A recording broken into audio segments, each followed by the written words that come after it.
बिस्मिल्लाहिर्रहमानिर्रहीम अस्सलाम वालेकुम। क्लास 8 और सब्जेक्ट है मैथ। फाइनल टर्म के गेस्ट पेपर इस वीडियो में डिस्कस करेंगे और इस वीडियो में ऑब्जेक्टिव के लिहाज से गेस्ट पेपर डिस्कस करेंगे। नेक्स्ट वीडियो में सब्जेक्टिव के लिहाज से गेस्ट पेपर। तो बेटा इसको स्टार्ट करने से पहले मैं 1-2 मिनट आपको माइंड क्लियर करना चाहता हूँ। काफ़ी ज़्यादा बच्चे कमेंट कर रहे होते हैं और व्हाट्सएप में भी कि सर ये जो आप गेस्ट पेपर अपलोड कर रहे हैं क्या सिर्फ यही करने हैं, क्या पेपर में सिर्फ यही आएगा? तो बेटा अब आपके बोर्ड के एग्ज़ाम होने हैं और बोर्ड के एग्ज़ाम सिर्फ एक स्कूल, दो स्कूल, 5 स्कूल के एग्ज़ाम नहीं है, ये पूरे पंजाब के हैं और पूरे पंजाब में तकरीबन 10 लाख बच्चे बोर्ड के एग्ज़ाम दे रहे हैं। और ऐसा बिल्कुल नहीं होता कि बोर्ड का एग्ज़ाम है और जो वो लीक हो जाए, यानी कि जो मैं बताऊं बिल्कुल वही आ जाए, ऐसा नहीं होता। अगर आपको कि ऐसा बता रहा है कि सिर्फ यही कर लें, यही पेपर आएगा, तो वो आपको गलत गाइड कर रहा है। बेटा आप इस तरह फेल हो जाएंगे। अब बोर्ड का एग्ज़ाम ये बोर्ड की तरफ से लेके लिया जा रहा है, यानी कि सादा अल्फाज में बताऊँ तो ये हुकूमत की तरफ से लिए जा रहे हैं आपके पेपर। और बोर्ड के एग्ज़ाम अब आगे 9-10 फर्स्ट ईयर सेकंड ईयर के बोर्ड के एग्ज़ाम होते थे, तो आपने कभी सुना है कि बोर्ड का एग्ज़ाम लीक हो गया या जो किसी ने बताया वही आया? बोर्ड का एग्ज़ाम होता है बेटा गैस, और वो एक्सपीरियंस ही होते हैं, यानी कि पास पेपर को देखकर पास पेपर के लिहाज से फिर अपने तजर्बे से बताया जाता है कि ये चीज़ें इंपॉर्टेंट है, ये चीज़ें आप कर लें, इस तरह के क्वेश्चन आ सकते हैं। तो बेटा ये असल में ये चीज़ें, ये जो आपके सामने सारी होंगी ना, ये चीज़ें मैं आपको समझाऊंगा, सारा सारा एक्सप्लेन करूंगा। एक एक टॉपिक के लिहाज से मैंने एक्सप्लेन किया है। ये देखिए पहले मैंने टर्मिनेटिंग फ्रैक्शन वाला सॉल्व किया है, फिर इससे नेक्स्ट मैंने नेक्स्ट टॉपिक लिया है इरेशनल नंबर, फिर इससे नेक्स्ट एब्सोल्यूट वैल्यू। इस तरह पहले मैंने टॉपिक की डेफिनेशन समझाई है, फिर उस टॉपिक से रिलेटेड एमसीक्यूज समझाए हैं। ये देखिए एक टॉपिक के लिहाज से मैंने 6-6 एमसीक्यूज बनाए हैं। वो है सारे एक जैसे ही, लेकिन जब आपको कॉन्सेप्ट मैं समझाऊंगा, फिर आप ये एमसीक्यू जब समझेंगे तो आपको आइडिया रहेगा कि अगर इस लिहाज से कोई वैल्यू चेंज भी है तो आपने कैसे करनी है, बेटा वो सिखाया जाएगा। मैं दोबारा बता दूं, अगर आपको कोई मिस गाइड कर रहा है कि सिर्फ आप ये कर लें, ये कर लें, यही पेपर आएगा, तो वो आपको ख़राब कर रहा है। इस तरह आप फेल हो सकते हैं। बेटा बोर्ड की एग्ज़ाम है, आप मेहनत करें और देखें, कोई मुश्किल नहीं है। मैं भी आपको वीडियो समझा बताऊंगा ना, ये आप समझेंगे तो देखिएगा इतना आसान, आपको इतना मज़ा आएगा करने में। तकरीबन 1 घंटे की वीडियो है, आप ये वीडियो देखें, फिर इसके कॉन्सेप्ट समझे, आपको बड़ा ही मज़ा आएगा, आपको मैथ इतना आसान लगने लग जाएगा ना। फिर इसी लिहाज से हर टॉपिक के लिहाज से मैंने इसके शॉर्ट क्वेश्चन और लॉन्ग क्वेश्चन वो भी करवाए हैं। उस वीडियो को भी इसी चैनल पे अपलोड कर दिया जाएगा। उसके लिए आप इस चैनल को सब्सक्राइब कर ले, ताकि बाकी बुक्स के भी, बाकी 3 बुक्स जो सी हैं उस लिहाज से भी मैं टॉपिक वाइज तैयार करवाऊंगा। आप चैनल को सब्सक्राइब कर लें ताकि आपकी बोर्ड की अच्छी तैयारी हो जाए। अब इस वीडियो को स्टार्ट करते हैं। इससे पहले मैं आपको ये भी बता दूं कि ये देखिए बेटा, इसी चैनल पर मैंने 2 वीडियो अपलोड की हैं, एक ऑब्जेक्टिव की और सब्जेक्टिव की। अब ये वो है जब आपका स्मार्ट सिलेबस आया था, स्मार्ट सिलेबस के साथ मॉडल पेपर था। बच्चे कह रहे थे उस मॉडल पेपर को सॉल्व करके समझाएं, तो मैंने उसकी ऑब्जेक्टिव को सेपरेट सॉल्व करके समझाया है और सब्जेक्टिव को सेपरेट सॉल्व करके समझाया है। ये भी दोनों वीडियो आप देखिएगा, आपको बहुत ज़्यादा फ़ायदा होगा, आपको समझने के लिए काफ़ी ज़्यादा कुछ मिलेगा। अब वीडियो को स्टार्ट करते हैं। फर्स्ट वाला है विच फ्रैक्शन इज़ टर्मिनेटिंग। ये 4 ऑप्शन दिए हुए हैं, इनमें कौन सी फ्रैक्शन टर्मिनेटिंग है। अब अगर वहाँ कैलकुलेटर अलाउ हुआ तो आपके लिए तो बड़ी आसानी है, लेकिन अगर कैलकुलेटर ना हो तो आपने कैसे सॉल्व करना है। मिसाल के तौर पर ये देखिए 3/7, इसको मैं सॉल्व करूँ तो 3 अंदर आएगा और 7 बाहर। अब 7 के टेबल में 3 नहीं आता, तो यहाँ पे मैं डेसिमल का पॉइंट यहाँ भी लगाऊंगा और यहाँ भी, और फिर मैं लगा दूंगा 0। अब ये बन गया 30, तो 7 4 टाइम ये आ जाएगा 28। अब 30 - 28 वो मेरे पास आ जाएगा 2। तो 7 के टेबल में 2 नहीं आता, यहाँ पे मैं अगेन 0 लगाऊंगा क्योंकि डेसिमल के बाद जितनी मर्जी 0 लगा सकते हैं। अब 7 2 टाइम ये आ जाएगा 14, 20 - 14 ये आ जाएगा 6। अगेन 0 लगा देंगे क्योंकि 7 के टेबल में 6 नहीं आता, ये 60 बन गया है। तो 7 8 टाइम ये मेरे पास आ जाएगा 56। अब 60 - 56 वो आ जाएगा 4। 7 के टेबल में 4 नहीं आता, मैंने अगेन 0 लगाया है, तो ये देखिए 7 5 टाइम 35, बाकी क्या बच गया 5। समझाना मैं ये चाह रहा हूँ कि डेसिमल के बाद देखिए नंबर चेंज आते जा रहे हैं और चलते जा रहे हैं, ये भी आगे चलता जा रहा है। अगर डेसिमल के बाद नंबर स्टॉप ना हो और एक जैसे ना हो, वो नॉन टर्मिनेटिंग होता है। अब मैं ये सॉल्व करके आपको दिखाता हूँ। 5/16, ऊपर वाला नंबर अंदर, नीचे वाला बाहर। 16 के टेबल में 5 नहीं आता, तो मैं डेसिमल का पॉइंट लगाऊंगा और 0। अब ये बन गया 50। अब 16 3 टाइम ये आ जाता है 48, टेबल आपको होने चाहिए। अब 50 माइनस 48 वो आ जाएगा 2। 16 के टेबल में 2 नहीं आता, मैं अगेन ज़ीरो लगाऊंगा। 20 16 वन टाइम 16, 20 माइनस 16 ये आ जाएगा 4। अगेन ज़ीरो लगाऊंगा क्योंकि 16 के टेबल में 4 नहीं आता। अब 16 टू टाइम ये मेरे पास आ जाएगा 32। 40 माइनस 32 ये आ जाएगा 8। Again zero.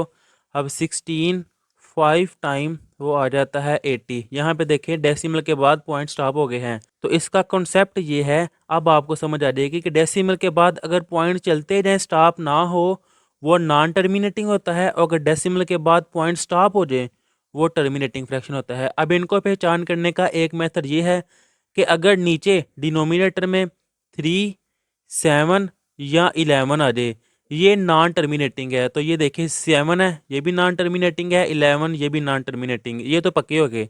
अब 16 और 9 इनको आपने दो को सॉल्व करके देख लेना है, तो अभी यही सॉल्व किया है, स्टॉप हो गई, तो इसका मतलब है बी वाला इसका आंसर।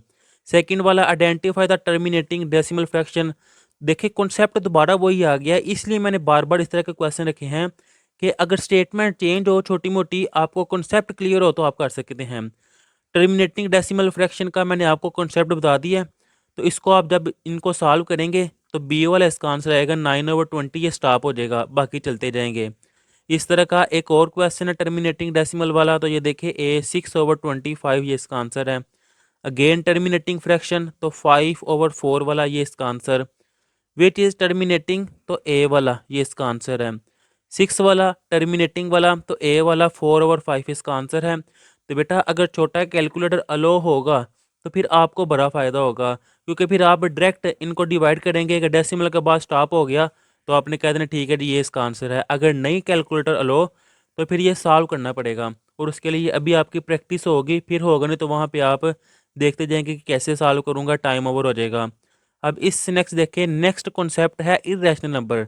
बड़ी मेहनत से बेटा जी बनाए गए हैं कि हर टॉपिक के ऑलमोस्ट 4-4 5-5 एमसीक्यूज बनाए गए हैं ताकि आपका कॉन्सेप्ट क्लियर हो जाए। तो आपने बड़े ध्यान से इसको समझना है। इरेशनल नंबर कौन से नंबर होते हैं, पहले इसका कॉन्सेप्ट समझ लें। अगर स्क्वायर रूट के अंदर प्राइम नंबर आ जाए तो वो इरेशनल नंबर होते हैं। अब प्राइम नंबर कौन से होते हैं ये आपको पता होना चाहिए। ये है 2, उर्दू मीडियम वालों के लिए गैर नातिक नंबर। 2, 3, 5, 7, 11 सो वन, यानी कि वो वाले नंबर जो सिर्फ अपने टेबल पे डिवाइड हो और 1 पे डिवाइड हो, वो प्राइम नंबर होते हैं। अब ये देखिए ये सारे नंबर लिखे हुए हैं। अब स्क्वायर रूट के अंदर ये 7 है जो कि एक प्राइम नंबर है, तो यही इसका आंसर है। ये देखिए स्क्वायर रूट 16 है। 16 2 के टेबल पे भी आ जाता है, 4 के टेबल पे भी आ जाता है, 8 के टेबल भी आ जाता है, इसलिए ये आंसर नहीं है। इन पर तो स्क्वायर रूट है ही नहीं, तो ये तो वैसे ही नहीं है। देखिए again irrational number, square root के अंदर प्राइम नंबर आ गया है 3, तो ये इरेशनल है। अगेन इरेशनल, तो ये देखिए स्क्वायर रूट के अंदर 11 जो कि प्राइम नंबर है। 9 ये प्राइम नंबर नहीं है, कंपोजिट है, क्योंकि ये 3 के टेबल पे भी आता है, तो ए वाला इसका आंसर। कॉन्सेप्ट बेटा आपका मैं आपको बार बार इसलिए कह रहा हूँ कि अगर आपका कॉन्सेप्ट क्लियर होगा तो फिर अगर छोटी मोटी चेंजेस आए, देखें आज पेपर में आ जाए इरेशनल नंबर, तो यहाँ पे स्क्वायर रूट 2 की बजाय वो स्क्वायर रूट 5 कह दे, तो फिर आपको पता होगा कि 5 जोन से है वो अगर प्राइम नंबर है, ऊपर स्क्वायर रूट आ गया, तो आप उस पर उसको टिक करने की बजाय आपने तो पेपर में बबल शीट जोन से वो फिल करनी है, तो आपने वो बबल ध्यान से फिल कर देना है। अब 5 वाला अगेन इरेशनल, तो ये देखें ए वाला ही स्क्वायर रूट 13, क्योंकि 13 सिर्फ अपने टेबल पे आता है। 25 5 पे भी आता है। अगेन इरेशनल, तो ए वाला क्योंकि स्क्वायर रूट 5 प्राइम नंबर है।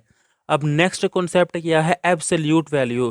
तो बेटा इसका कॉन्सेप्ट समझ ले, ये जो सिंबल है ना ये एब्सोल्यूट वैल्यू है।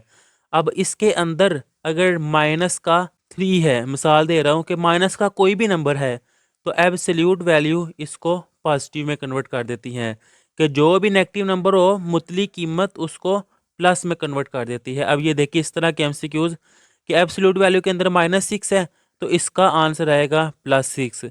-15 है तो +15। -9 की एब्सोल्यूट वैल्यू है ना अगर, तो इसका आंसर आएगा ये वाला +9। -20 है तो +20। -1 है इसकी एब्सोल्यूट वैल्यू +1। -100 है तो +100। अब ये इस कॉन्सेप्ट के 4-5 एमसीक्यू 6 करवाए हैं, तो आपका कॉन्सेप्ट क्लियर है। आप चाहे 100 एमसीक्यूज भी इस तरह के आ जाए, आपका अगर कॉन्सेप्ट क्लियर है तो आप कर सकते हैं।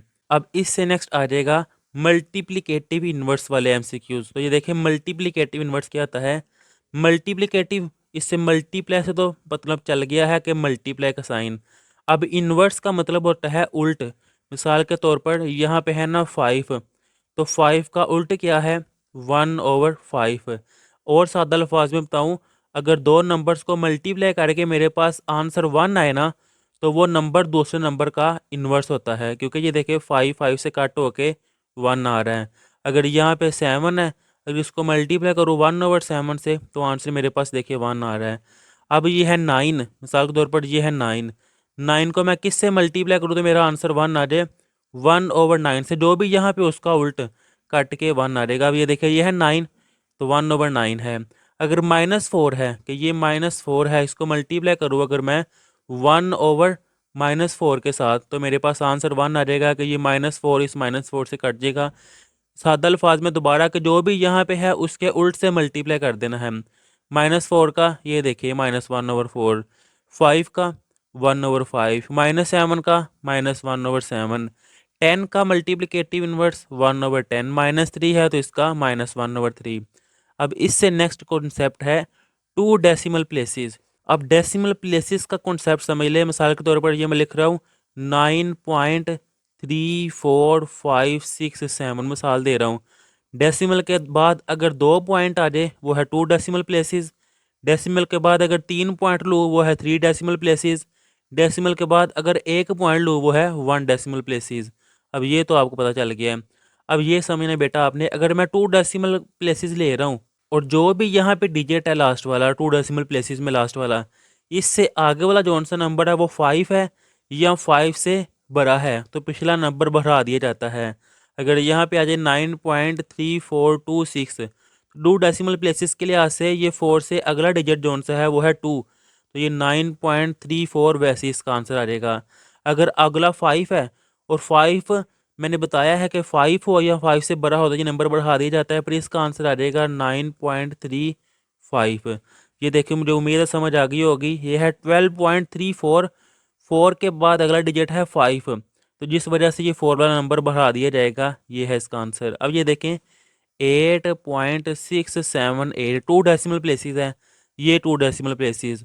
लास्ट डिजिट से अगला डिजिट 5 से बड़ा है, तो पिछला डिजिट भी फिर बढ़ा दूंगा, वो आ जाएगा 8 पॉइंट, सॉरी मैंने यहाँ पहले 6 लिखना है, 8.6 और 7 की जगह बढ़ाकर 8, तो ये देखें 8.68, 25.994। अगर लास्ट वाला डिजिट देखें वो 4 है, जो कि 5 से छोटा है, तो वैसे ही आ जाएगा 25.99, ये वाला ए इसका आंसर है। इससे नेक्स्ट ये है 14.236। अब 2 डेसिमल प्लेसेस जो अगला डिजिट है 6 वो 5 से बड़ा है, तो पिछला डिजिट भी फिर बढ़ा दिया जाएगा, ये आ जाएगा 14.3 की जगह पे 24 आ गया। देखें 9.805। अब ये 5 है, तो मैंने बताया 5 या 5 से बड़ा हो पिछला नंबर बढ़ा देते हैं, तो 0 से आगे 1 ये आ जाएगा। इस तरह इसका आंसर आ जाएगा बी वाला। अब है 1 डेसिमल प्लेसेस यानी कि 1 डेसिमल वाला, तो 12.76 यानी कि डेसिमल के बाद अब एक डिजिट रखना है 7, तो कॉन्सेप्ट वही है। ये देखें 6 है जो कि 5 से बड़ा है, तो पिछले नंबर पर बढ़ा दूंगा 7 की जगह, फिर 8 आ जाएगा ये वाला। ये है -9.34, क्योंकि ये 4 है ना जो कि 5 से छोटा है, तो ये वैसे ही आ जाएगा -9.3 ये वाला। -15.95, 5 है तो पिछला नंबर बढ़ा दूंगा, 9 से आगे क्या आता है 10, यानी कि ये देखिए अब समझिएगा -15.95 है। अब 5 ये नंबर बढ़ा दूंगा, यानी कि ये फिर क्या होगा 9 से आगे आ जाएगा 10, तो 10 मैंने 2 डेसिमल प्लेसेस तो यहाँ पे लिखने नहीं है ना, मैं ऐसे लिख सकता हूँ -15.1, क्योंकि ये तो फिर इससे भी मैंने छोटा लिख दिया है। तो फिर यहाँ पे 10 जब आएगा पिछला नंबर बढ़ जाएगा और यहाँ पे फिर 0 आ जाएगा। ये देखिए ना -15.9 है, तो मिसाल के तौर पर यहाँ पे अब 10 आ रहा है, तो ये 1 तो इसके साथ मिल जाएगा क्योंकि 1 डेसिमल प्लेसेस है, और ये 0 यहाँ पे वैसे ही आ जाएगा, तो इस लिहाज से ये ए वाला इसका आंसर। -6.444, 4 ये लास्ट वाला 5 से छोटा है, तो वैसे ही आ जाएगा -6.4। इसी लिहाज से ये 2 और एमसीक्यूज हैं। अब इससे नेक्स्ट है कॉन्सेप्ट सेट नोटेशन, यानी कि सेट में जिसने natural number, whole number, integer sets के लिहाज से। तो the set of integer, integer को किससे डिनोट किया जाता है, यानी कि सही अदाद के सेट इंटीजर को डिनोट किया जाता है जी से। अब इससे नेक्स्ट है नेचुरल नंबर। नेचुरल नंबर को डिनोट किया जाता है एन से। होल नंबर को डिनोट किया जाता है कैपिटल डब्ल्यू से। पॉजिटिव काउंटिंग नंबर को डिनोट किया जाता है एन से, यानी कि नेचुरल नंबर को ही। अब नेचुरल नंबर का आपको पता है ना कौन से होते हैं, ये होते हैं 1 2 3 4, इसी तरह 100 चले जाते हैं। तो ये काउंटिंग ही है ना, पॉजिटिव 1 2 3 4। तो देखिए उसने थोड़ी स्टेटमेंट मोल्ड की है कि बच्चों को पता है या नहीं। अगर आपको ये पते होंगे तो यहाँ पे इसको नेचुरल नंबर से डिनोट किया जाता है, तो मैंने वो कह दिया एन से। फिर वो कह रहा है सिंबल ऑफ इंटीजर। अभी इंटीजर को किससे डिनोट किया है, जी से। तो आपने परेशान नहीं होना बेटा, चीज़ें वही है, लेकिन थोड़ी सी अगर वो स्टेटमेंट घुमा दे तो आपने परेशान नहीं होना, थोड़ा सा सोचना है आपने, आपको पता चल जाएगा। अब वो कह रहा है प्राइम नंबर्स के लिहाज से कॉन्सेप्ट। फर्स्ट 4 प्राइम नंबर, पहले 4 प्राइम नंबर कौन से हैं, 2 3 5 7। स्टार्ट में मैंने आपको समझाया है इरेशनल में कॉन्सेप्ट कि प्राइम वो होते हैं जो सिर्फ अपने टेबल पे डिवाइड हो और 1 पे। तो ये वही है 2 3 5 7, ये इसका आंसर आ गया है। अब इससे नेक्स्ट है set of first 3 prime number. पहले 3 प्राइम नंबर कौन से हैं, 2 3 5। तो ये आ जाएगा 2 3 5। प्राइम नंबर्स लेस देन 10, 10 से छोटे छोटे प्राइम नंबर कौन से हैं, 2 3 5 7 11, जो कि 10 से बड़ा है। तो ये हैं, वो ये हैं 2 3 5 7। विच सेट कंटेन्स ओनली प्राइम्स, इनमें से कौन सा सेट है जिसमें सिर्फ प्राइम नंबर है। तो ये देखें 4, जो कि 2 के टेबल पे आ जाता है, जिसकी वजह से ये तो नहीं है। 1 2 3, 1 आ गया है, 1 प्राइम नंबर नहीं है क्योंकि प्राइम नंबर स्टार्ट ही 2 से हो रहे हैं। 9 आ गया, 3 के टेबल पे आ जाता है, ये भी नहीं है। तो यही रह गया 2 5 7 इसका आंसर। अगर आपको प्राइम नंबर का पता है तो ये देखिए इस तरह के सारे एमसीक्यूज आप कर सकते हैं। सबसे छोटा स्मॉलेस्ट प्राइम नंबर कौन सा है, 2। तो ये देखिए 2 वाला आ गया। Which is the prime number, इनमें से कौन कौन सा प्राइम नंबर है। ये देखिए 9 3 के टेबल पे आता है, ये भी नहीं है। 15 5 के टेबल पे आता है, ये भी नहीं है। 17 सिर्फ अपने टेबल पे आता है, तो ये इसका आंसर है। अब वो कह रहा है पावर सेट्स का कॉन्सेप्ट। तो पावर सेट्स में मैंने आपको पहले इसका कॉन्सेप्ट समझा दूं। मैंने आपको बताया था मिसाल के तौर पर, ये देखिए यहाँ पे है 1 2 3, इसके मैंने ए है, इसका नाम मैंने दिया, जिसके पावर सेट फाइंड करने हैं। पावर सेट को पी से डिनोट किया जाता है, पी ए। एक तो ये कॉन्सेप्ट हो गया। अब इसकी तादाद कैसे फाइंड करते हैं, 2 की पावर, जितने ये नंबर होते हैं ना उतनी पावर लिख देते हैं। 3 नंबर है तो मैंने उसकी पावर लिख दी है। ये इसका कॉन्सेप्ट था। अब ये देखिए वो कह रहा है इफ़ ए, इसके ये एलिमेंट्स दिए हुए हैं, देन पी ए। पी, उसने देखे पावर सेट नहीं कहा, तो पी से मुझे पता चल जाना चाहिए कि वो पावर सेट पूछ रहा है। हैज़, तो इसमें कितने उसके पावर सेट होंगे, देखिए कितने एलिमेंट हैं, ए बी, यानी कि 1 2। तो 2 की पावर 2 कितनी है, 4। तो मैं बता दूंगा यहाँ पे इसमें 4 एलिमेंट्स आएंगे। देखिए उसने पूछा है नंबर ऑफ सब सेट्स ऑफ, कि इसके सब सेट्स कितने होंगे, 1 2 3 है। तो 2 की पावर 3 जो कि 8 है। तो मैंने बता दिया कि 8 है। पावर सेट और सब सेट का कॉन्सेप्ट वही है, क्योंकि सब सेट ही पावर सेट होते हैं, सिर्फ कर्ली ब्रैकेट में आ जाएगा। तो ये देखिए पावर सेट ऑफ 1, कितने एलिमेंट है, 1। 2 की पावर 1 किसके इक्वल है, 2 के ही, मैंने बता दिया बी वाला। If a set has 3 element, अगर एक सेट के 3 एलिमेंट है, तो ये देखे कि यह है 3 एलिमेंट, 2 की पावर 3 जो कि 8 है, तो मैंने बता दिया 8। P power set of A B includes, कह रहे हैं इसके पावर सेट जोन से है वो फाइंड करें। तो पावर सेट होता है सबसे पहले एम्प्टी सेट, फिर सिंगल एलिमेंट यानी कि ए आ गया है, फिर दूसरा एलिमेंट बी, फिर इन दोनों को इकट्ठा करके लिखते जाता है ए बी। ये इसका आंसर है। इससे नेक्स्ट है number of elements in power set of A, कितने एलिमेंट है, 3। तो 2 की पावर 3 जो कि 8 है। तो ये सी वाला इसका आंसर है। अब है डिमॉर्गन्स लॉ वाला कॉन्सेप्ट, ये भी सेट्स में ही आता है। डिमॉर्गन लॉ लॉन्ग क्वेश्चन के लिहाज से भी इंपॉर्टेंट है। अब उसने देख के डिमॉर्गन लॉ पूछा है कि ए यूनियन बी का कंप्लीमेंट किसके इक्वल होता है। तो डिमॉर्गन लॉ यूनियन को इंटरसेक्शन में चेंज कर देता है और इंटरसेक्शन को यूनियन में। तो ये देखिए A union B complement equal होता है A complement intersection B complement, और ए इंटरसेक्शन बी कंप्लीमेंट वो इक्वल होता है A complement union B complement. ये 2 डिमॉर्गन लॉ है, आपने ये याद रखने हैं। वो शॉर्ट क्वेश्चन भी पूछ सकता है कि राइट डिमॉर्गन लॉ। अब इससे नेक्स्ट है ए यूनियन बी कंप्लीमेंट, अभी आगे है दोबारा आ गया ये, A complement intersection B complement. Which is true, वो कह रहा है इनमें से कौन सा ट्रू है, डिमार्गल ना लिखे हुए हैं, कह रहा है बताओ कौन सा सही है। मैंने आपको बताया है कि डिमार्गल ना यूनियन को इंटरसेक्शन और इंटरसेक्शन को यूनियन में कन्वर्ट करते हैं। तो ये तो इंटरसेक्शन इंटरसेक्शन है, ये है ही नहीं, ये भी कैंसिल हो गया। अब ये यूनियन को यूनियन में कन्वर्ट कर रहा है, ये भी नहीं है। तो ये इंटरसेक्शन को यूनियन में कन्वर्ट कर रहा है, ये इसका आंसर है। इससे नेक्स्ट है यूनियन ऑफ सेट्स। यूनियन के लिहाज से एमसीक्यूज कौन कौन से मान सकते हैं। यूनियन आपको पता होना चाहिए, चलिए मैं आपको कॉन्सेप्ट बताता हूँ इसका। इसको यू से डिनोट किया जाता है। ए और बी दिया हुआ, उसने कहा है ए यूनियन बी फाइंड करें। तो ये देखें ए यूनियन बी। यूनियन होता है कि दोनों सेट्स के एलिमेंट्स को इकट्ठा करके एक सेट में लिख देते हैं और जो रिपीट हो रहे हों उनको नहीं लिखते। ये देखिए पहला एलिमेंट है 1, वो मैंने लिख दिया है 1।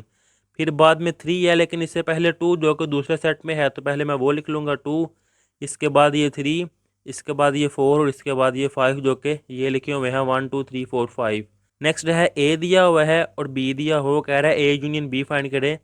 तो ए बी सी मैं ये लिख दूंगा जो कि है ये ए बी सी। अब आप अगर सोच रहे हैं ये भी बी है, तो जो रिपीट हो रहा है उसको सिर्फ एक दफ़ा लिखते हैं।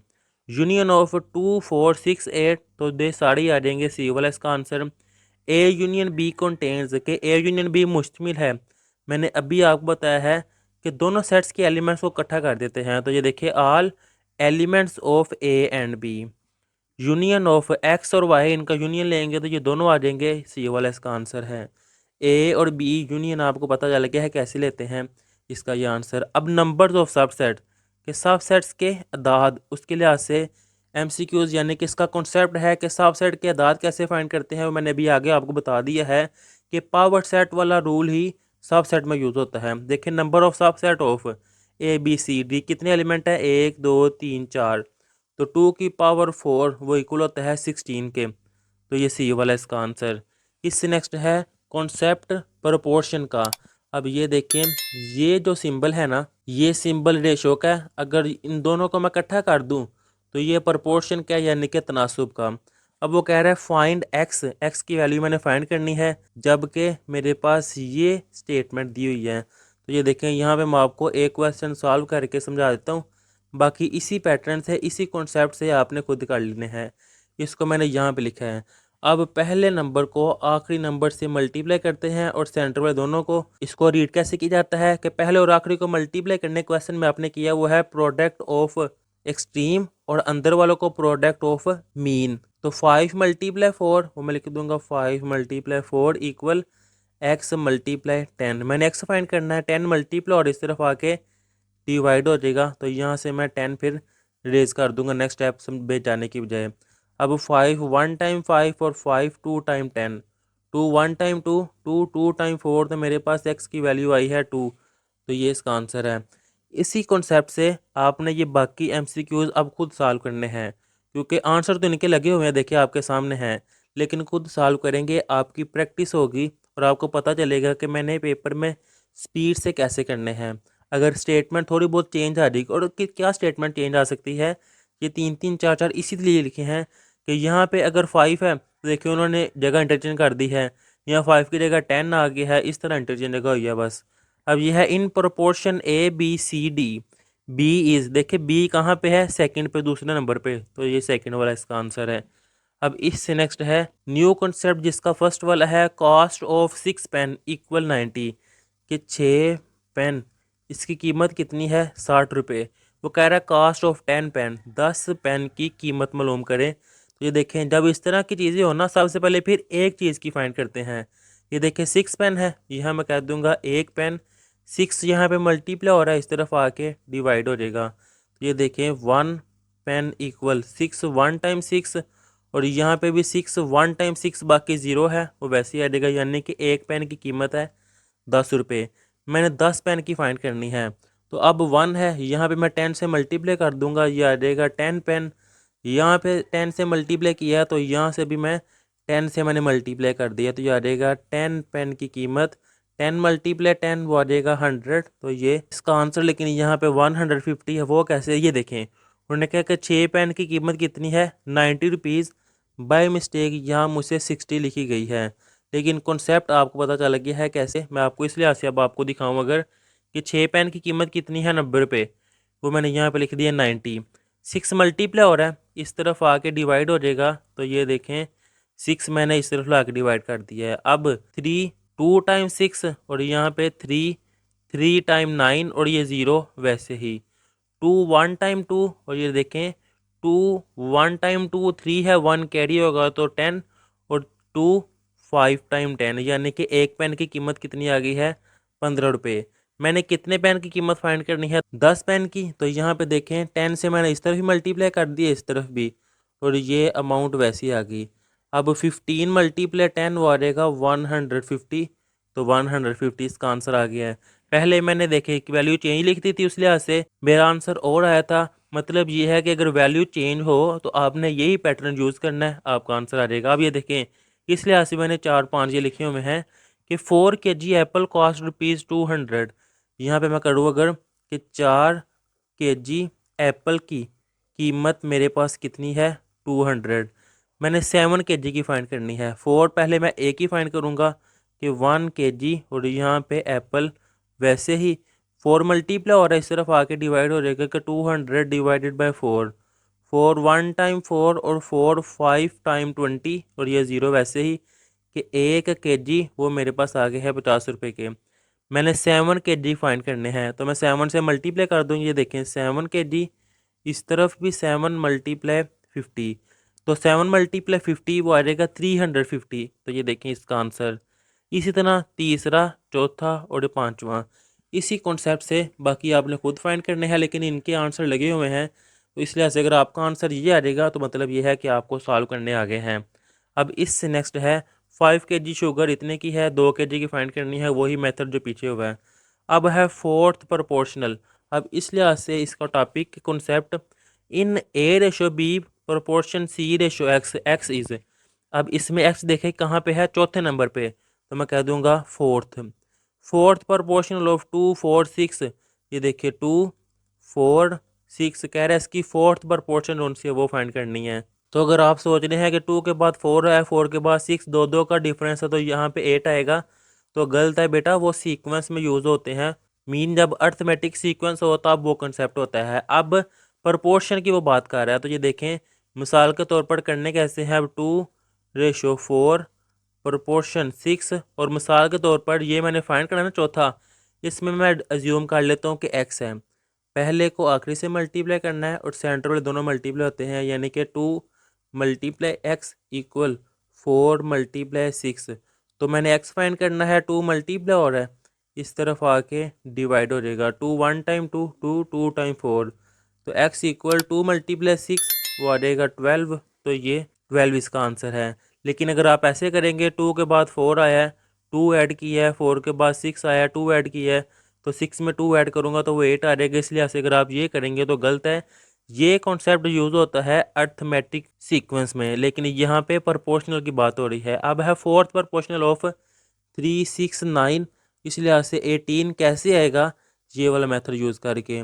अब इसमें you V W x, x कहाँ पे है चौथे पे, तो फोर्थ प्रोपोर्शनल। अब 5 10 20 इस लिहाज से आपने सॉल्व करके नेक्स्ट फाइंड करना है।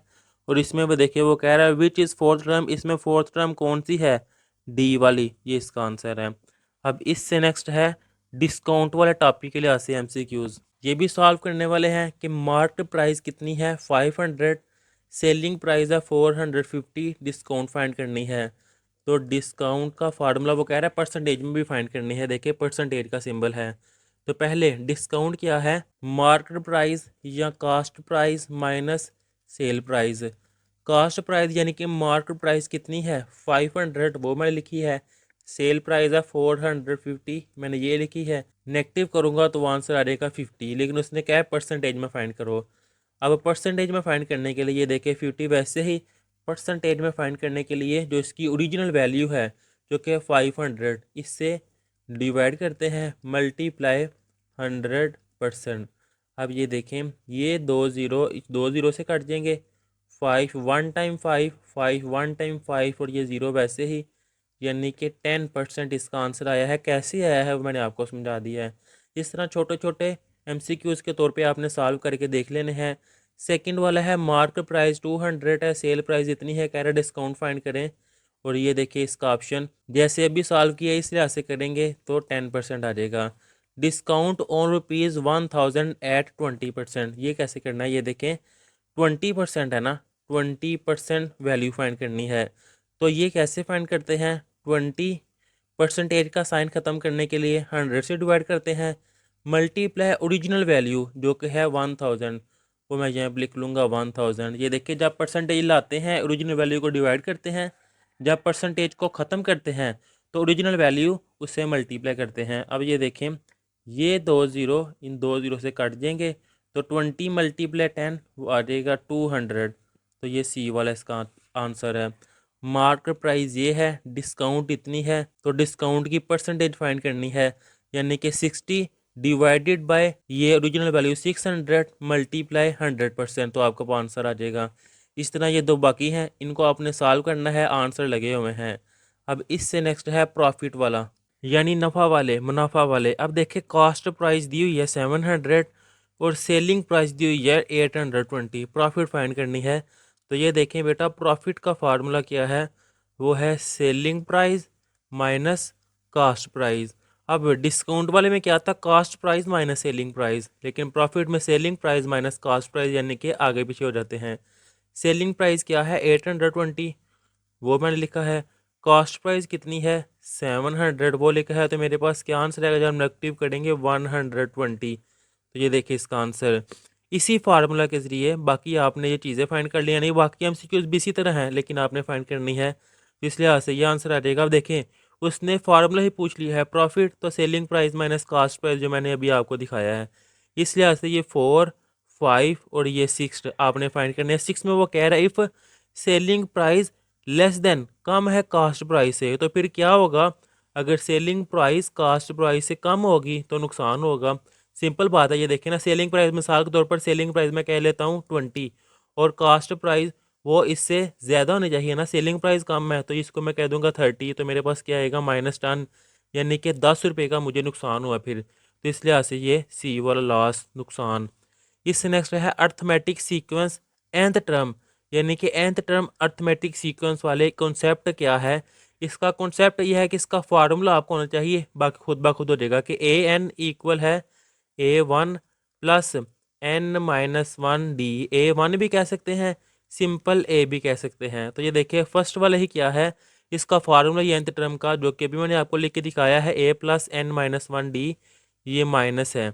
अब इससे नेक्स्ट था fourth term of arithmetic. Fourth term यानी कि n की जगह मैंने 4 पुट कर देना है, n की जगह पे 4 इक्वल A प्लस n की जगह 4-1, वो आ जाएगा 3D।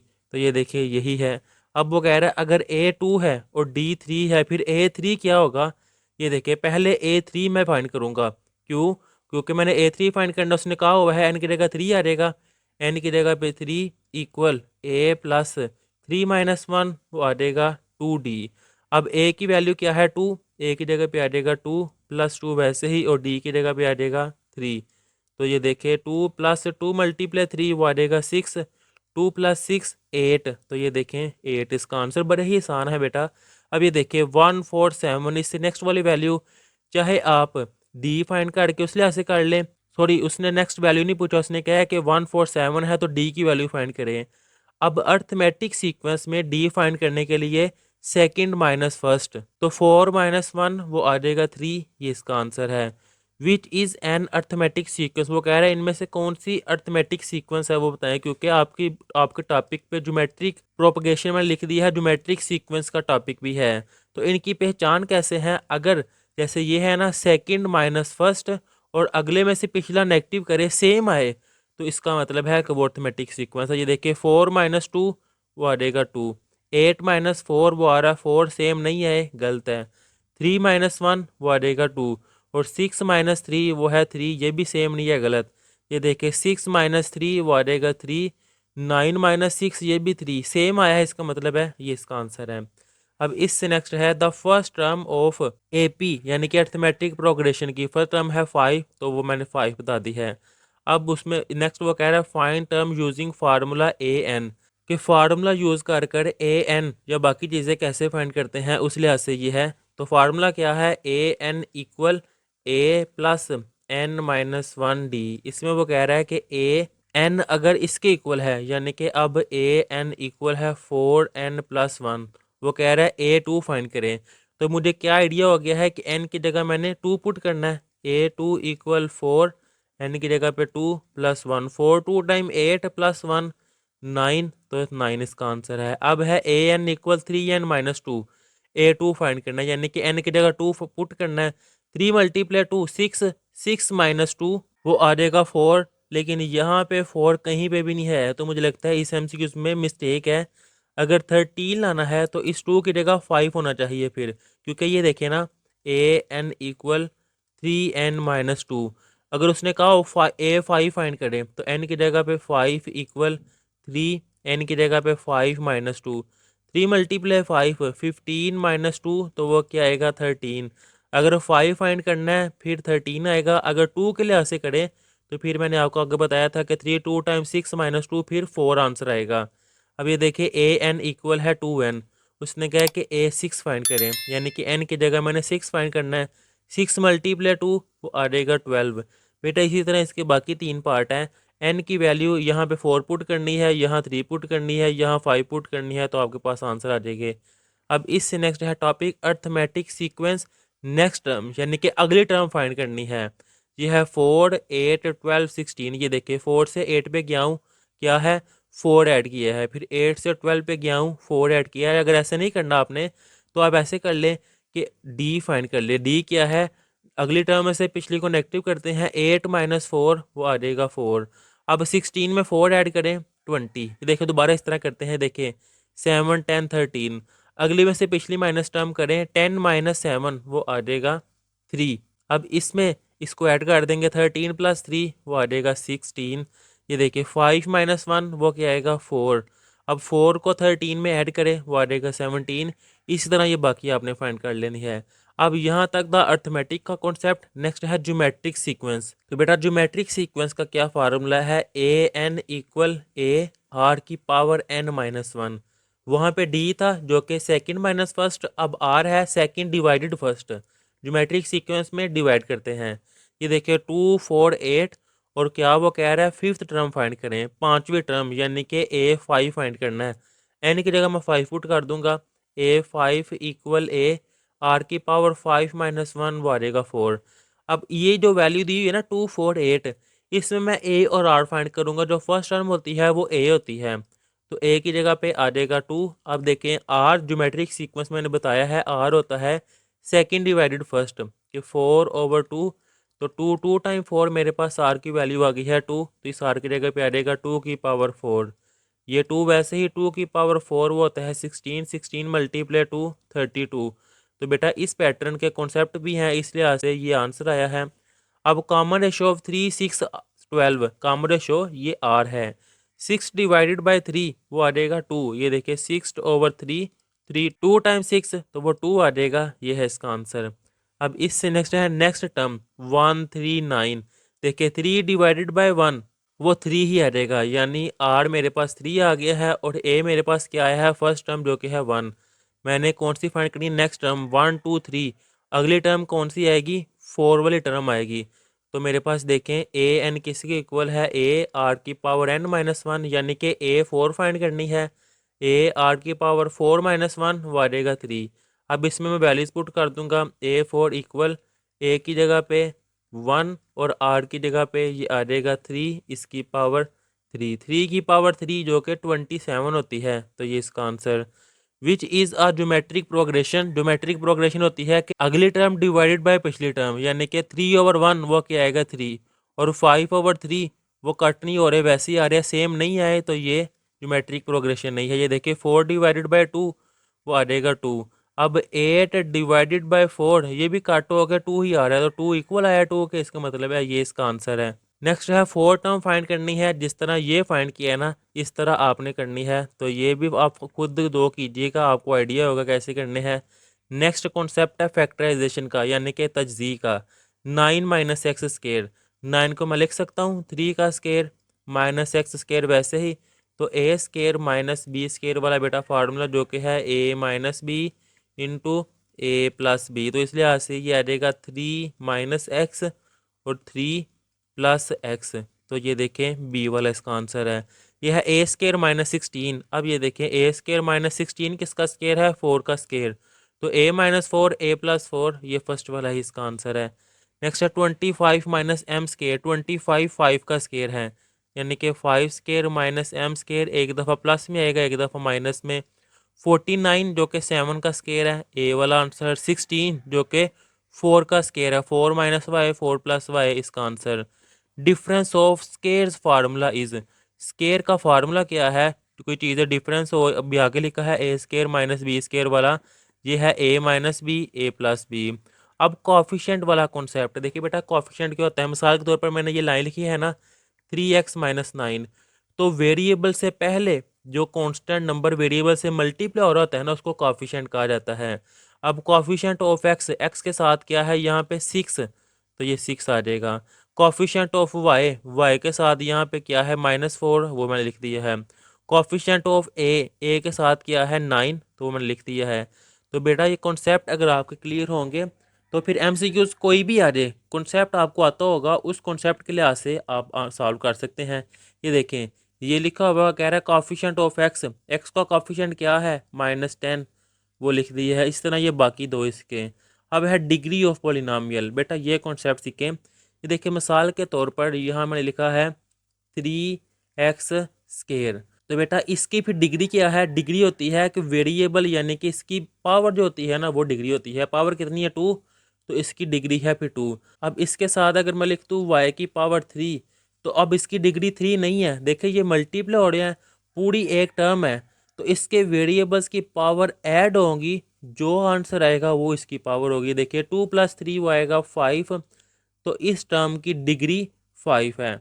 अब डिग्री का कॉन्सेप्ट ये देखें, डिग्री ऑफ 3x² वाई 2 है और y की पावर 1 है, 2 + 1 वो आ जाएगी 3। डिग्री ऑफ 5a³ पावर कितनी है 3, तो ये इसकी डिग्री है। आपने मिक्स नहीं करना, अगर डिग्री की बात हो तो वेरिएबल्स की पावर होती है, अगर कॉफिशेंट हो तो वेरिएबल्स के साथ जो मल्टीप्लाई नंबर हो रहा होता है ना कांस्टेंट, वो कॉफिशेंट होता है।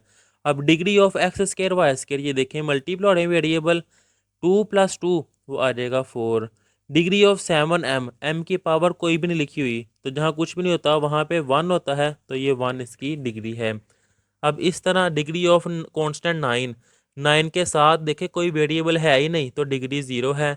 3 + 2 इसकी डिग्री आ जाएगी 5। अब फैक्टराइजेशन ऑफ क्वाड्रेटिक, क्वाड्रेटिक होता है कि वेरिएबल की पावर जब 2 आ जाती है इसको क्वाड्रेटिक कहा जाता है, और इसकी फैक्टराइजेशन x² + 7x + 10। चले मैं आपको एक क्वेश्चन करके दिखा ही देता हूँ कि बेटा फैक्टराइजेशन आपने कैसे करनी है, तजदी जब 3 टर्म आ जाए और पावर 2 हो। ये देखें x² फर्स्ट वाला ऐसे लिख देते हैं और लास्ट वाला भी वैसे ही। अब मिड टर्म को इस लिहाज से ब्रेक किया जाता है, तोड़ा जाता है कि इनको आपस में जमा करूँ या माइनस करूँ तो मिड वाली टर्म आए, और जब मल्टीप्लाई करूँ तो ये लास्ट वाली आए। अब ये देखें 7x है, इसको मैं लिख सकता हूँ 5x + 2x, 5 + 2 7, और 5 2 टाइम वो मेरे पास 10 भी बन रहा है।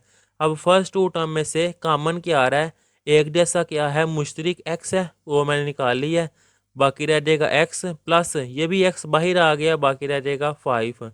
अब नेक्स्ट 2 टर्म में कॉमन क्या है 2, जब मैं 2 कॉमन निकालूंगा बाकी रह जाएगा x, क्योंकि 2 के टेबल में 10 आता है, 2 5 टाइम 10। अब ये देखें x + 5 x + 5 सेम है, अगर ये सेम हो इसका मतलब है फैक्टराइजेशन सही है, एक जैसे ना हो फैक्टराइजेशन गलत है। ये x + 5 जब मैं कॉमन निकालूंगा बाकी रह जाएगा x, और यहाँ पे ये कॉमन आगे बाकी रह जाएगा 2, तो x + 5 और x + 2 ये ए वाला इसका आंसर। अब बाकी भी हैं, एक और मैं करवा देता हूँ, x² - 5x + 6, x² - 5x + 6, ये देखें x² + 6 फर्स्ट को और लास्ट को वैसे ही, मिड टर्म को अब मैंने ब्रेक करना है, इसको अगर मैं ऐसे लिख दूँ -3x - 2x, ये देखिए -3 - 2 -5, और -3 × -2 वो मेरे पास आ जाएगा 6। फर्स्ट 2 टर्म में से मैं x कॉमन निकालूंगा, बाकी रह जाएगा x - 3, क्योंकि दोनों में से मैंने x कॉमन निकाल दिया है। इन दोनों में से मैं -2 कॉमन निकाल लूँगा, बाकी रह जाएगा x। जब नेगेटिव नंबर कॉमन निकाल ले अंदर साइन जो होता है, साइन चेंज होता है, प्लस की जगह माइनस आ गया, और 2 3 टाइम ये आ जाएगा 6। अब x - 3 x - 3 सेम है, ये मैंने कॉमन निकाल लिया है, बाकी रह गया x - 2। तो ये देखें x - 3 और x - 2 जगह आगे पीछे है, ए वाला इसका आंसर है। अब बाकी दो आप सॉल्व कीजिएगा, इनके आंसर मार्क हुए हैं। अब इससे नेक्स्ट ये भी दो हैं, फैक्टराइजेशन ही करनी है, ये भी आप खुद सॉल्व कीजिएगा, इनके आंसर मार्क हुए हैं। अब है लीनियर पोलिनोमियल, लीनियर नाम से शो हो रहा है कि लाइन, अब लाइन यानी कि एक, अगर वेरिएबल की पावर सिर्फ 1 हो वो लीनियर पोलिनोमियल होती है। वो कह रहा है विच इज़ लीनियर, इनमें कौन सी लीनियर है। तो ये देखिए ये 2 है, ये भी नहीं है, इसकी पावर 1 है तो ये लीनियर है, ये 3 है, ये भी नहीं है। अब ये देखिए एक्स की पावर आप सोच रहे हैं ये भी 1 है, लेकिन ऊपर जब जाएगी तो ये आ जाएगी एक्स की पावर -1, मैंने +1 लेनी है तो ये भी नहीं है। आइडेंटिफाई लीनियर पोलिनोमियल, इनमें लीनियर पोलिनोमियल क्या है। तो ये देखिए सिर्फ इसमें वेरिएबल की पावर 1 है, ये लीनियर है। वो कह रहे हैं लीनियर एक्सप्रेशन क्या है, वेरिएबल की पावर 1 है तो ये लीनियर है। विच हैज़ डिग्री 1, इनमें से किसकी डिग्री 1 है। डिग्री होता है बेटा, भी आगे कॉन्सेप्ट पड़ा है पावर, ये एक्स की पावर 1 है तो ये इसका आंसर है। अब है लीनियर पोलिनोमियल कंटेन्स, इनमें कौन सी लीनियर पोलिनोमियल है, ये सी वाली। विच इज़ नॉट लीनियर, इनमें से कौन सी लीनियर नहीं है। ये पावर 1 है, ये भी लीनियर है, ये भी लीनियर है, ये भी पावर 1 है, ये भी लीनियर है, ये पावर 2 है, ये क्वाड्रेटिक है, लीनियर नहीं। अब product of algebraic terms, product मतलब मल्टीप्लाई हो रहे हैं। देखिए 2x मल्टीप्लाई 5x के, 2x मल्टीप्लाई 5x के, 2 multiply 5 10, x multiply x square. तो बेटा जब मल्टीप्लाई होते हैं ना वेरिएबल्स तो पावर ऐड होती हैं। 1 + 2 वो आ जाएगा 3, तो ये आ जाएगा 10x की power 3। 3 multiply 4 12, a multiply a square तो a cube 12a cube. X square multiply x cube, multiply हो तो पावर ऐड होती हैं। 2 + 3 वो आ जाएगी 5। इस तरह ये दो आपने सॉल्व करने हैं, आंसर मार्क हुए हैं, आसान है। अब है सर्कल वाले, सर्कल टर्मिनोलॉजी, दायरा की इस्लाहात। अब ये देखें ये सर्कल है, ये पहले आप चीज़ें समझे फिर बाकी आपको आइडिया हो जाएगा खुद ही। अब ये सर्कल के सेंटर वाला पॉइंट है, मिसाल के तौर पर सर्कल सही नहीं बना, कोशिश करता हूँ मैं दोबारा कि ये एक सर्कल है, सेंटर से लेकर इसकी बाउंड्री तक का जो डिस्टेंस होता है ना बेटा, इसको रेडियस कहा जाता है, रदास कहा जाता है। अब दो सर्कल के पॉइंट्स को मैं आपस में मिला दूं, लेकिन वो पॉइंट जब आपस में मिलाऊं लाइन जौन सी है सेंटर से ना गुजरे, इसको पढ़ा जाता है वितर यानी कि कॉर्ड। अगर सर्कल की बाउंड्री को मैं दो पॉइंट्स यानी कि ये पॉइंट है ना एक और ये पॉइंट आपस में मिलाऊं और वो लाइन सर्कल के सेंटर से गुजरे, इसको कहा जाता है डायमीटर। 3 कॉन्सेप्ट हो जाए। अब चौथा कॉन्सेप्ट ये है कि सर्कल की बाउंड्री को, ये बाहर वाले पॉइंट को, सर्कल की बाउंड्री को कोई लाइन टच करे सिर्फ एक पॉइंट पे, उसको कहा जाता है टेंजेंट पॉइंट, और इस लाइन को कहा जाता है टेंजेंट लाइन। उर्दू मीडियम वालों के लिए ममास। अब ये देखें a line segment joining centre to any point on the circle is called, कि सर्कल को ज्वाइन कर रहा है सेंटर वाले पॉइंट से और सर्कल की बाउंड्री से, यानी कि इसकी बात हो रही है, तो वो है radius. A line touching the circle eight extremely 1 point, तो मैंने आपको बताया है कि बाहर से एक पॉइंट पे टच करे वो है tangent. A line segment joining 2 point on the circle is called, circle को 2 पॉइंट एक लाइन मिल रही है, जैसे कि मैंने बताया था। उसने देखे ये नहीं कहा कि सेंटर से वो लाइन गुजर रही है, सिर्फ उसने कहा line segment joining 2 points on circle, तो वो फिर कॉर्ड है, वितर।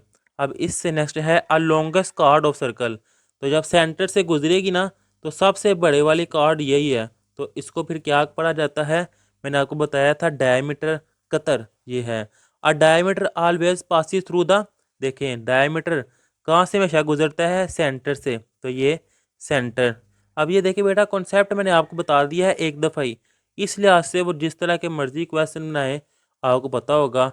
Which is not part of circle, देखिए सर्कल में रेडियस भी होता है, सर्कल का टेंजेंट भी होता है, सर्कल का डायमीटर भी होता है, लेकिन सर्कल में वो एंगल नहीं है।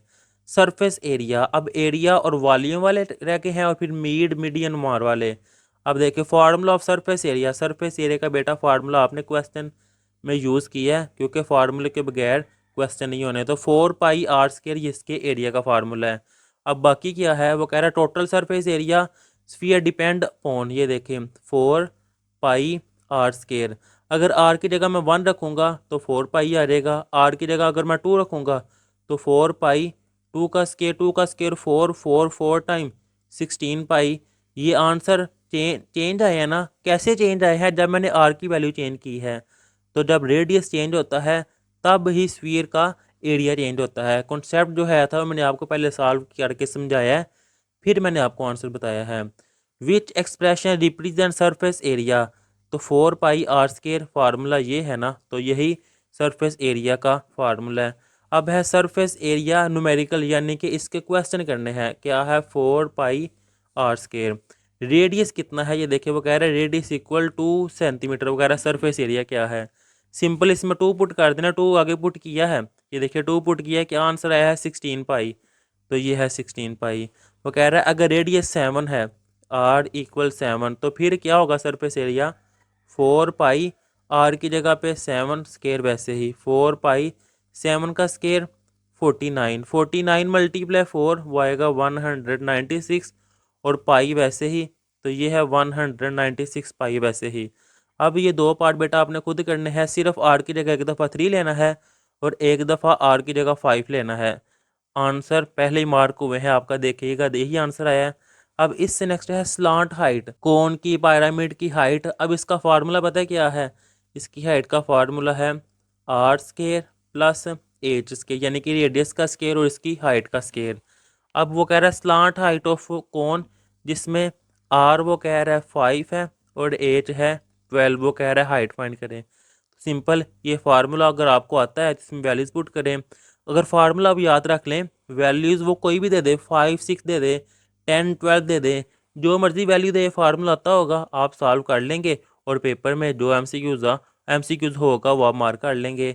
आर की जगह पे ये आ जाएगा 5 का स्क्वायर प्लस एच की जगह पे 12 का स्क्वायर। तो 5 का स्क्वायर 25, 12 का स्क्वायर 144, ये ऐड करेंगे 25 प्लस 144, ये आ जाएगा 169, जो कि 13 का स्क्वायर है। स्क्वायर रूट से कट, तो आपके पास आंसर आ गया 13। तो ये देखें 13 आंसर है।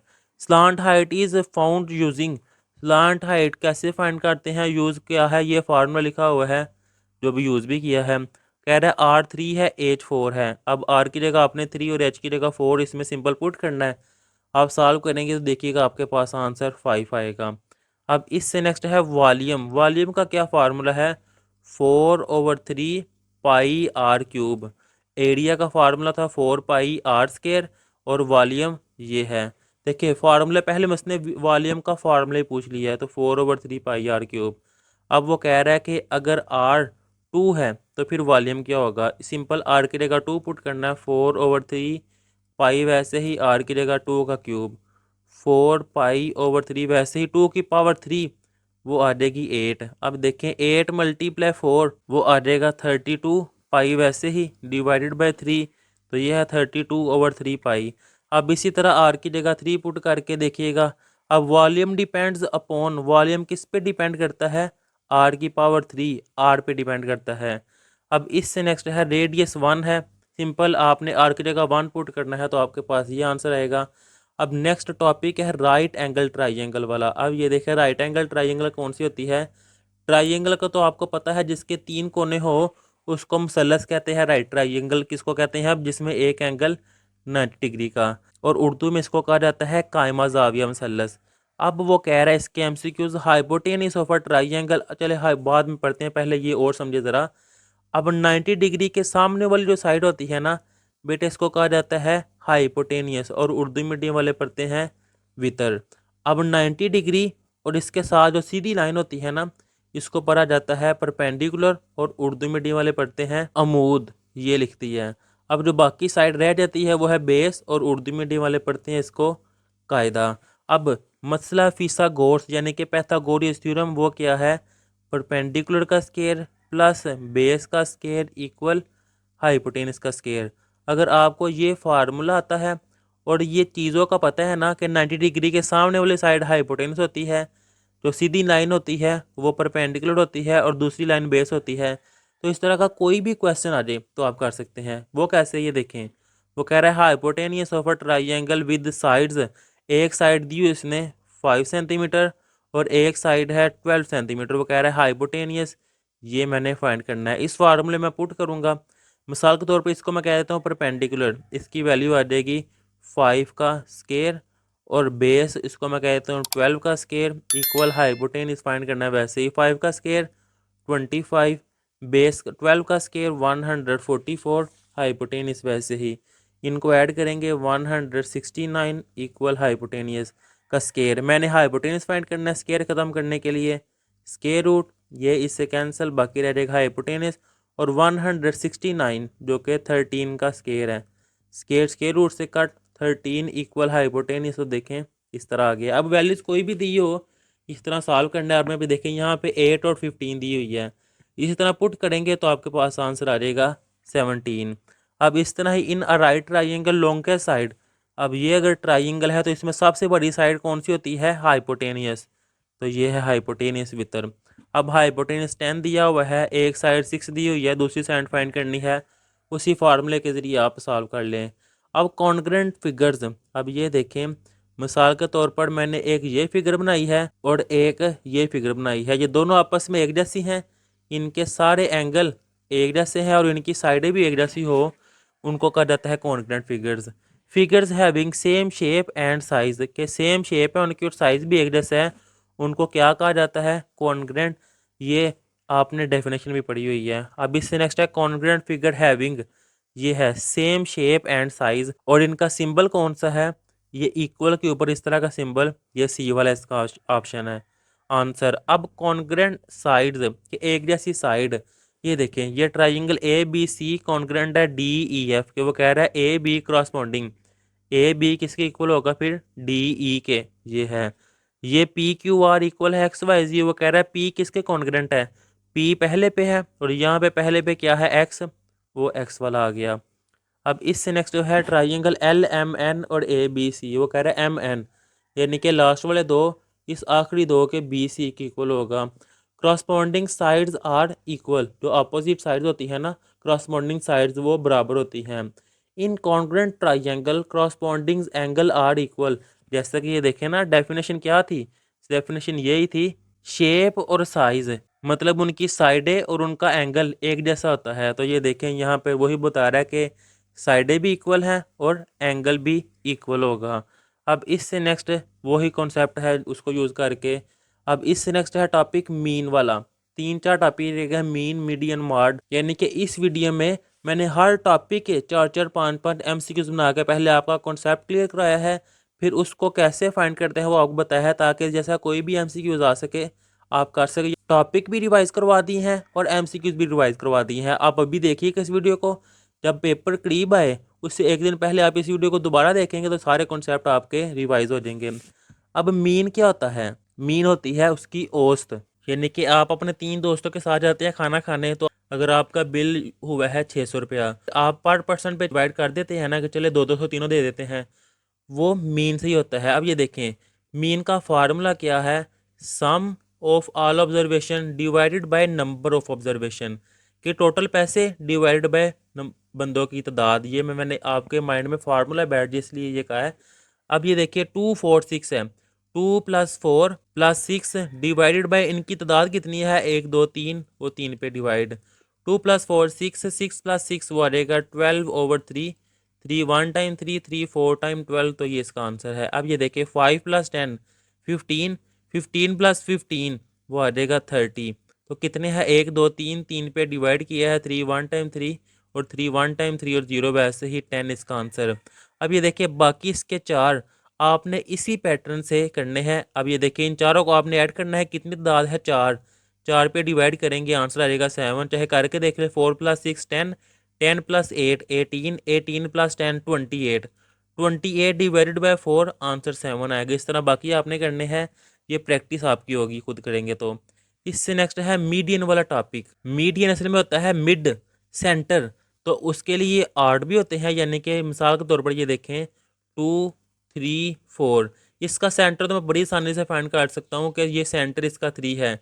लेकिन अगर आ जाए 2 3 4 5, फिर अब सेंटर है ही नहीं, सेंटर में अगर देखो तो 2 आगे हैं, उसका सेंटर कैसे फाइंड करते हैं? ये इवन है, वो नेक्स्ट टॉपिक है। पहले आर्ट वाला देख लेते हैं। 3 5 7 सेंटर क्या है? मीडियन 5, 1 4 6 8 9, 2 पहले छोड़ दिए, 2 आखिरी, सेंटर है 6, वो मैंने लगा दिया है।